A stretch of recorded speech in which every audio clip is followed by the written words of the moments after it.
Hello friends, अस्सलाम वालेकुम and welcome to Fridi TV. दोस्तों, ये कहानी है एलिज़ाबेथ फ्रिट्ज़ल्स की, जिसने पूरी दुनिया में सनसनी फैला दी थी। इसको फ्रिट्ज़ल्स केस भी कहा जाता है। एलिज़ाबेथ सिर्फ 18 साल की थी जब वो अचानक गायब हो गई थी, और कहाँ गायब हुई किसी को कुछ पता न था। गायब होने के 24 साल बाद पुलिस ने एलिज़ाबेथ को ढूंढ लिया, और जिस जगह से ढूंढा वो आप भी यकीन नहीं करेंगे।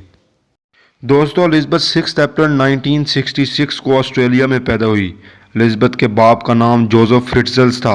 इसके 6 बहन भाई और भी थे। एलिज़ाबेथ बचपन से ही अपने बाप के गुस्से और मार पिटाई से बहुत तंग थी, लेकिन जब ये 18 साल की हुई तो वो अपने बाप के घर के हालात देखकर घर को छोड़ना चाहती थी। वो एक बेहतर ज़िंदगी जीना चाहती थी। एलिज़ाबेथ ने इस वक्त एक रेस्टोरेंट में भी काम करना शुरू कर दिया था। ऐसा लग रहा था कि इसकी ज़िंदगी में अब बेहतरी आ रही है, लेकिन 29 अगस्त 1984 एलिज़ाबेथ अचानक घर से गायब हो गई। दोस्तों, एलिज़ाबेथ के घर वालों ने इसे ढूंढना शुरू कर दिया, लेकिन कई दिन गुजर जाने के बाद भी जब एलिज़ाबेथ का कुछ पता ना चला तो एलिज़ाबेथ की मां ने इसकी मिसिंग कंप्लेंट पुलिस में दर्ज करवा दी। अभी कुछ ही दिन और गुजरे थे कि एलिज़ाबेथ के घर एक लेटर आया, जिसमें यह लिखा था कि मैं एलिज़ाबेथ अपने एक दोस्त के साथ रह रही हूँ और बेहद खुश भी हूँ, इसलिए मुझे ढूंढने की कोशिश ना की जाए। दोस्तों, ये हैंड राइटिंग भी एलिज़ाबेथ की थी, लेकिन यहाँ ये बात बहुत अजीब थी कि एलिज़ाबेथ के किसी दोस्त को इसका कुछ पता ही ना था। दोस्तों, एलिज़ाबेथ के बाप ने यह लेटर पुलिस के हवाले कर दिया। पुलिस में भी सबको यही लगा कि एलिज़ाबेथ ने अपनी मर्ज़ी से घर छोड़ा है, और इसलिए ये केस क्लोज़ कर दिया गया। लेकिन किसी को ये नहीं पता था कि एलिज़ाबेथ अपने ही घर के बेसमेंट में कैद थी। इस बेसमेंट के 8 दरवाजे थे और 8 की चाबी जोसेफ फ्रिट्ज़ल्स के पास थी। एलिज़ाबेथ 24 साल अपने ही घर के बेसमेंट में कैद रही। ये साउंड प्रूफ रूम था। इसको कैद करने वाला कोई और नहीं, इसका अपना बाप था। दोस्तों, इन 24 सालों में एलिज़ाबेथ के साथ इसने जो सलूक किया, आप सोच भी नहीं सकते कि ये कोई दिमागी तौर पर बीमार शख्स ही कर सकता था। दोस्तों, जोसेफ हर 3 दिन के बाद एलिज़ाबेथ के पास खाना और पानी लेकर जाता। शुरू में तो ये एलिज़ाबेथ को खूब मारता, मगर आहिस्ता आहिस्ता ये मामला सेक्सुअलिज्म में बदल गया। दोस्तों, एलिज़ाबेथ इन 24 सालों में 7 दफ़ा प्रेग्नेंट हुई। ये सब करने वाला कोई और नहीं, इसका अपना पिता था। एलिज़ाबेथ और इसके बच्चों को बेसमेंट में कैदी बनकर रहना पड़ रहा था। दोस्तों, एलिज़ाबेथ के बच्चों ने कभी बाहर की दुनिया देखी ही नहीं थी। जोसेफ ये सब कुछ अपनी ही बेटी के साथ कर रहा था, और 24 साल तक यूं ही चलता रहा। लेकिन कोई भी क्राइम परफेक्ट नहीं होता। एलिज़ाबेथ के 7 बच्चों में से एक तो पैदा होते ही मर गया था।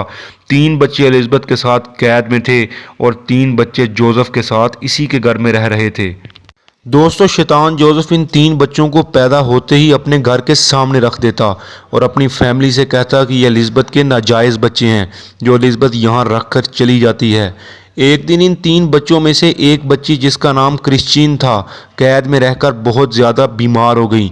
एलिज़ाबेथ ने अपने पिता, जो कि इस बच्ची का भी नाजायज़ बाप था, इसके सामने हाथ जोड़े कि इस बच्ची को हॉस्पिटल ले जाया जाए। जोसेफ ने यह बात मान ली। जब जोसेफ क्रिश्चियन को हॉस्पिटल लेकर गया तो डॉक्टर्स ने कहा कि क्रिश्चियन को इतनी छोटी उम्र में किडनी फेलियर हो गया है।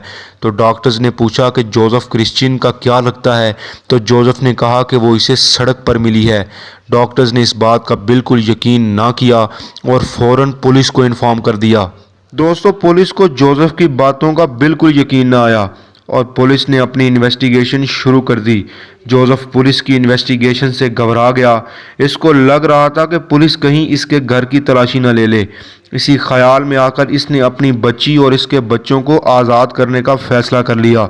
एलिज़ाबेथ के साथ इसकी बच्चियों को लेकर ये हॉस्पिटल पहुंच गया। जोसेफ पर डॉक्टर्स को पहले से ही शक था।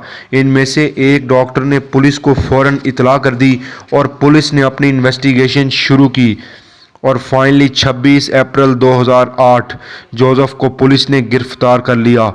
दोस्तों, 19 मार्च 2009 को अदालत ने जोसेफ को उम्र कैद की सज़ा सुना दी। फ्रिट्ज़ल्स आज भी अपनी सज़ा काट रहा है। इसको एक स्पेशल सेल में रखा गया है, जहां बीमार कैदियों को रखा जाता है। एलिज़ाबेथ का मुकदमा ख़त्म हुआ।